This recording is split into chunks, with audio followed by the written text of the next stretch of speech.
Voting, the ultimate form of United States democracy.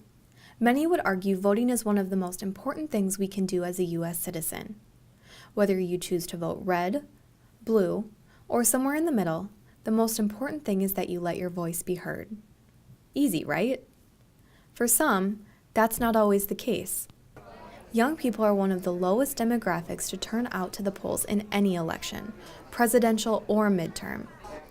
Time magazine reported in the 2014 midterm election, 19.9% of adults under 30 voted, which was the lowest rate of youth turnout recorded in the past 40 years, according to the Center for Information and Research on Civic Learning and Engagement.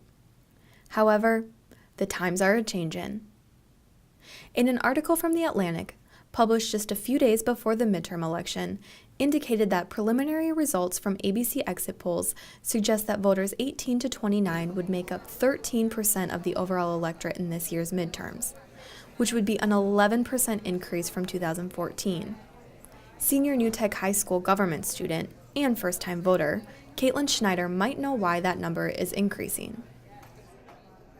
Each time we put a vote in, it's showing what we say we want to see change in the state of South Dakota. And the more that we voice, the more change that will happen. And even if it's not a vote, it's something else that you care about, you should still make that change and make that impact, because it'll all impact the state of South Dakota in a different way, or even nationally. It's no secret that over the years, voter turnout among the younger generation has been sparse, and there could be many reasons for that. Maybe it's because they don't feel like their voice truly counts. Maybe they don't like the candidates, or maybe their parents don't like the candidates. Maybe they were never taught how to vote, or maybe they just don't care. We could go down the road of maybes, but maybe, just maybe, young voters don't turn out to the polls because they are overwhelmed with information and they don't even know where to start. That's why New Tech High School government teacher Scott Sorensen put a special emphasis on this year's midterm election with his students. The primary purpose is students nowadays, especially in the age of social media, are inundated with tons of information from candidates, from lobbyists, from big money. They hear all this all the time from different sources, and they need to be able to learn how to take that information and pull out what's most important, especially in an election like this where you have all these candidates. The majority of what they know without research is what they see on TV and online.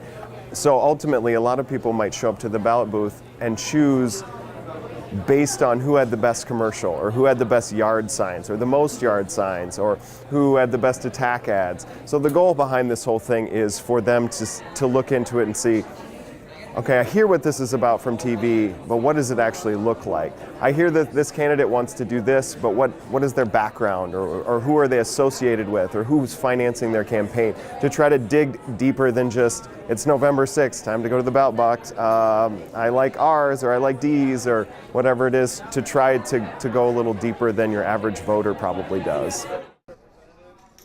On November 5th, just a day before the midterm election, Scott Sorensen's government classes gathered into the cafeteria to host a pre-election event where they informed students, staff, and the community members on the South Dakota gubernatorial and United States House candidates, as well as the 5 ballot questions. The purpose of what we're doing today is to inform the voters. We want the voters to go into the polling places to be informed about what they're voting on, because that way they go in and they make an informed decision, and they know what they're voting for and what they want to see change in the state of South Dakota. So we created our presentations to be informative, not have a biased opinion. We wanted them to make their own opinion based off of the information that we gave them. New Tech High government students spent the semester learning with their fellow classmates about the candidates and the issues at hand in detail. They were equally informed on Republican and Democrat candidates, as well as all things at stake with the proposed amendments. They had classroom discussions with one another about the pros and cons of each candidate and issues outside of what the public heard on commercials and saw on social media. They then used their learned knowledge to pass along to their peers and community members without any intention to persuade. Mr. Sorensen and the government students hoped that by doing this, more people would be able to walk into the polls being well prepared to make an informed vote. I will tell you, this generation is far more progressive than my generation and my parents. They're far more open to outside ideas. But I love that they feel free to share, to give their opinions. And they do it in a respectful environment, which is, it's a big part of the project-based learning environment, is sharing, being open to other people's ideas, trying to find middle ground. While we don't know the exact number of young voters who turned out on Election Day this 2018 midterm, we do know one thing. Young people have a voice, and they're not going to sit by and let it go unheard anymore. I believe it's important to vote because we all have an opinion, and my generation, has a tendency to, if something goes wrong, we start to complain. But if we vote the way we would like to vote, then we wouldn't have that issue. And there's a lot of us where we can swing the vote if we would just go out and vote. And that's something that we need to do, and that we need to start teaching our generation to do, because it's important for us to do. If you look at elections, there's some elections where someone wins by millions, sometimes someone wins by a few. You never know what it's going to be. And I always tell them too, voting is the first step. Okay?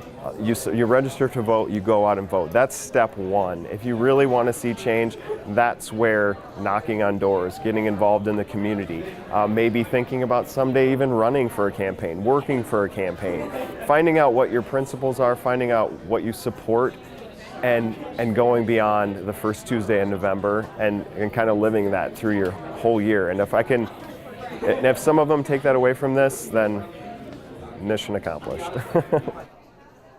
Many of the New Tech High government students are not 18 yet and were not able to participate in the midterm election. But when we asked Mr. Sorensen if he thought this process of taking more time to get his students invested in candidates and issues and better prepare them to make an informed vote when they do head into that polling booth, his response was, I hope so. I try to, be realistic. This isn't going to turn everybody into what I would hope to be lifelong voters. There's always going to be a certain percentage that don't. But I definitely, when I get that feedback from them that's saying, oh, I wish I could vote this year, but I can't, that to me tells me I'm heading them in the right direction. Because one of my biggest goals as a government teacher, besides teaching them the content, how government works, is to get them excited to be a voter, to participate. They don't to let them know. I had a student a couple years ago who just couldn't, she's like, why do we have to take government? The other day she came up and said, she's like, I think I want to be mayor someday. And whether that happens or not, I have no idea, but just planting the seed of my vote counts. I don't have to just let the people with money and the power and the big voices control me. I do have an outlet, and I feel like I'm playing a part in that with what we're seeing in society right now, with the movements happening, the groundswells in this country.